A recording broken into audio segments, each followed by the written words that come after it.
जय श्री राधे। मैं गीता रानी, मेरे YouTube चैनल धार्मिक सोच में आपका स्वागत है। आज हम पितृपक्ष के बारे में जानते हैं।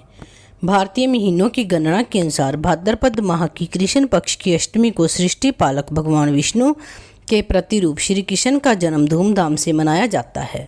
तदुपरांत शुक्ल पक्ष की चतुर्थी को प्रथम देव गणेश जी का जन्मदिन यानी गणेश महोत्सव के बाद भाद्र पक्ष माह की पूर्णिमा से अपने पितरों की मोक्ष प्राप्ति के लिए अपने पूर्वजों के प्रति श्राद्ध का महापर्व शुरू हो जाता है। इसको महापर्व इसीलिए बोला जाता है क्योंकि 9 दुर्गा महोत्सव 9 दिन का होता है, दशहरा पर्व 10 दिन का होता है, पर यह पितृपक्ष 16 दिनों तक चलता है। हिंदू धर्म की मान्यताओं के अनुसार अश्विन माह के कृष्ण पक्ष से अमावस्या तक अपने पितरों के श्राद्ध की परंपरा है, यानी कि 12 महीनों के मध्य में छठे माह भाद्र पक्ष की पूर्णिमा से यानी आखिरी दिन से 7वें माह की अश्विन के प्रथम 5 दिनों में यह पितृपक्ष का महापर्व मनाया जाता है। सूर्य भी अपनी प्रथम राशि मेष से भ्रमण करता हुआ जब छठी राशि कन्या में 1 माह के लिए भ्रमण करता है तब ही यह 16 दिनों का पितृपक्ष मनाया जाता है। उपरोक्त ज्योतिषीय पारंपरिक गणना का महत्व इसीलिए और भी बढ़ जाता है क्योंकि शास्त्रों में भी माना गया है कि आपको सीधे खड़े होने के लिए रीढ़ की हड्डी यानी बैकबोन का मजबूत होना बहुत आवश्यक है, जो शरीर के लिए लगभग मध्य भाग में स्थित है और जिसके चलते ही हमारे शरीर को एक पहचान मिलती है। उसी तरह हम सभी जन उन पूर्वजों के अंश हैं, अर्थात हमारी जो पहचान है यानी हमारी रीढ़ की हड्डी मजबूत बनी रहे, उसके लिए हर वर्ष के मध्य में अपने पूर्वजों को अवश्य याद करें और हमें सामाजिक और पारिवारिक पहचान देने के लिए श्राद्ध कर्म के रूप में अपना ध्यान अर्थात अपनी श्रद्धांजलि दें। पौराणिक मान्यताओं के अनुसार इस अवधि में हमारे पूर्वज मोक्ष प्राप्ति की कामना के लिए अपने परिजनों के निकट अनेक रूपों में आते हैं। इस पर्व में अपने पितरों की के प्रति श्रद्धा और कृतज्ञता व उनकी आत्मा की शांति देने के लिए श्राद्ध किया जाता है और उनसे जीवन में खुशहाली के लिए आशीर्वाद की कामना की जाती है। ज्योतिषीय गणना के अनुसार जिस तिथि में माता पिता दादा दादी आदि परिजनों का निधन होता है, इन 16 दिनों में उसी तिथि पर उनका श्राद्ध करना उत्तम रहता है। पौराणिक मान्यताओं के अनुसार उसी तिथि में जब उनके पुत्र या पौत्र द्वारा श्राद्ध किया जाता है तो पितरलोक में भ्रमण करने से मुक्ति मिलकर पूर्वजों को मोक्ष प्राप्त हो जाता है।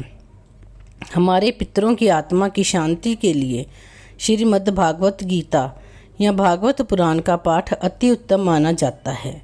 सनातन धर्म परिवार ज्योतिष में नवग्रहों में सूर्य के पिता व चंद्रमा को माँ का कारक माना गया है।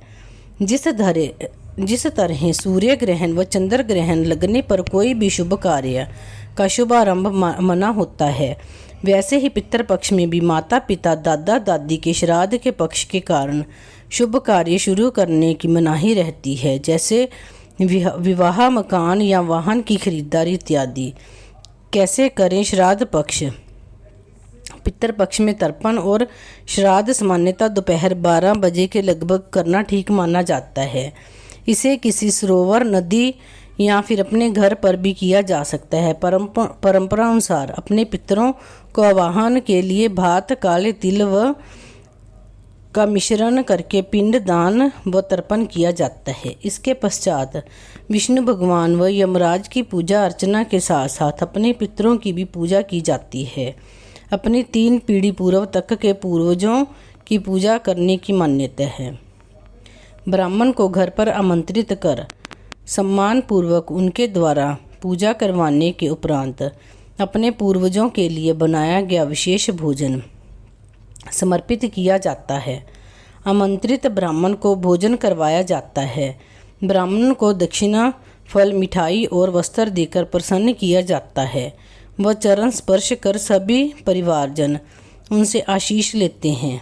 पितृपक्ष में पिंडदान अवश्य करना चाहिए। ताकि देवों व पितरों का आशीर्वाद मिल सके। अपने पितरों की पसंदीदा भोजन बनाना अच्छा माना जाता है। सामान्यतः पितृपक्ष में अपने पूर्वजों के लिए कद्दू की सब्जी, दाल भात, पूरी व खीर बनाना शुभ माना जाता है। पूजा के बाद पूरी व खीर सहित अन्य सब्जियां एक थाली में सजाकर गाय, कुत्ता, कौवा और चींटियों को देना अति आवश्यक माना जाता है। कहा जाता है कौवे व अन्य पक्षियों द्वारा भोजन ग्रहण करने पर ही पितरों को सही मायने में भोजन प्राप्त होता है, क्योंकि पक्षियों को पितरों का दूत व विशेष रूप से कौवे को उनका प्रतिनिधि माना जाता है। पितृपक्ष में अपशब्द बोलना, ईर्ष्या करना, क्रोध करना बुरा माना जाता है व इनका त्याग करना चाहिए। इस दौरान घर पर लहसुन, प्याज, नॉनवेज और किसी भी तरह के नशे का सेवन वर्जित माना जाता है। पीपल के पेड़ के नीचे शुद्ध घी का दिया जलाकर गंगा जल, दूध, घी, अक्षत व पुष्प चढ़ाने से पितरों की आत्मा को शांति मिलती है। घर में गीता का पाठ करना भी इस अवधि में काफ़ी अच्छा माना गया है। यह सब करके आप अपने पितरों का पूर्ण आशीर्वाद प्राप्त करते हैं। यदि इस अवसर पर अपने पूर्वजों के सम्मान में उनके नाम से प्याऊ, स्कूल, धर्मशाला आदि का निर्माण में सहयोग करें तो माना जाता है कि आपके पूर्वज आप पर अति कृपा बनाए रखते हैं। यह महत्वपूर्ण है कि पितरों को धन से नहीं बल्कि भावना से प्रसन्न किया जाना चाहिए। विष्णु पुराण में भी कहा गया है कि निर्धन व्यक्ति जो नाना प्रकार के पकवान बनाकर अपने पितरों को विशेष भोजन अर्पित करने में सक्षम नहीं है, वे यदि मोटा अनाज या चावल या आटा और यदि संभव हो तो कोई सब्जी, साग व फल भी यदि पितरों को प्रति पूर्ण आस्था से किसी ब्राह्मण को दान करता है तो भी उसे अपने पूर्वजों का पूरा आशीर्वाद मिल जाता है। यदि मोटा अनाज व फल देना भी मुश्किल हो तो सिर्फ अपने पितरों को तिल मिश्रित जल को 3 उंगलियों में लेकर तर्पण कर सकता है। ऐसा करने में भी उसकी पूरी प्रक्रिया होना माना जाता है। श्राद्ध व तर्पण के दौरान ब्राह्मण को 3 बार जल में तिल मिलाकर दान देने व बाद में गाय को घास खिलाकर सूर्य देवता से प्रार्थना करते हुए कहना चाहिए कि मैंने अपनी सामर्थ्य के अनुसार जो किया उससे प्रसन्न होकर मेरे पितरों को मोक्ष दें। तो इससे आपके पितरों को मोक्ष की प्राप्ति हो जाती है व व्यक्ति का पूर्ण श्राद्ध का फल प्राप्त हो जाता है। यदि माता पिता, दादा दादी इत्यादि किसी के निधन की सही तिथि का ज्ञान ना हो तो इस पर्व के अंतिम दिन यानी अमावस्या को उनका श्राद्ध करने से पूर्ण फल मिल जाता है।